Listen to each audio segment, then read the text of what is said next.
One thing was clear right from the start. I think he always wanted to be somewhere at the federal level or minimum at the provincial level. The mayor thing in Brampton is most like a stopgap arrangement for some time. He's staying here, and then he comes up with his bigger plans at the provincial or the federal level. Yeah, and then the other thing he could do is he could pick a candidate, a leadership candidate, endorse that candidate, try to be able to mobilize his 150,000 members that his campaign says signed up for that other candidate, and then if that candidate wins, then can run under their banner. If the Conservatives form government in the next general election, then he could be deputy leader. Like, there's so many things you could do still.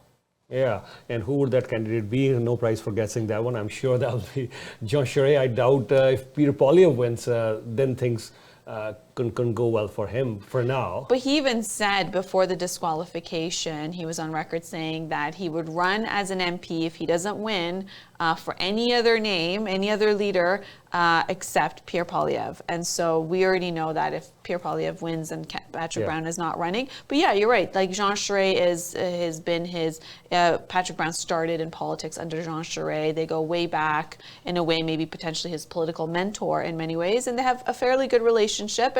And on the flip side, Jean Charest was relying on those for him to be second option after Patrick Brown. He was relying on that because Jean Charest's campaign released a whole strategy on how they're going to win. Yet they never said they had that many members like Pierre Poilievre's campaign, 311,000 members. Patrick Brown, 150,000. When you look at that, when you look at like somebody like Andrew Scheer won in 2017 with just 10,000 members, or the other ones with just like tens of thousands of members. These guys are talking about hundreds of thousands of members. It's a big task. So Jean Charest never said he'd signed up all those members, but he did clearly define how his path to victory is by being on second or third place, because what we've seen is the favored candidate usually doesn't win elections. Like in the leadership race in 2017, Andrew Scheer won on the 12th, or was it the 13th ballot? There was 13 candidates. He won on the 13th ballot with half a percentage point away from Maxime Bernier. Maxime Bernier was at that time potentially favored to be the candidate of choice, because then you had what was his name? The Shark Tank,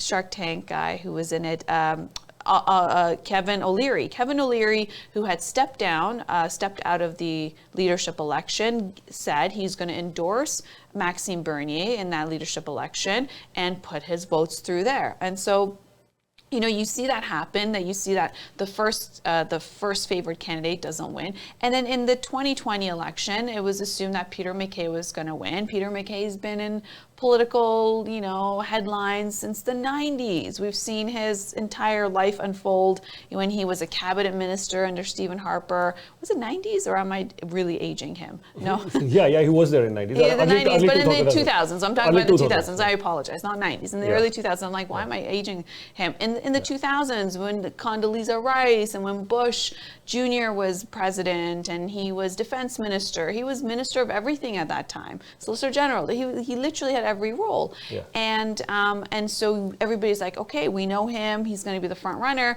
And what happens? Erin O'Toole wins, because what happens is if you don't get 50% on the first ballot, then they go on the second ballot, meaning in those ranked orders, and the candidate with the lowest number of votes drops off the ballot, and their votes go to the person after them.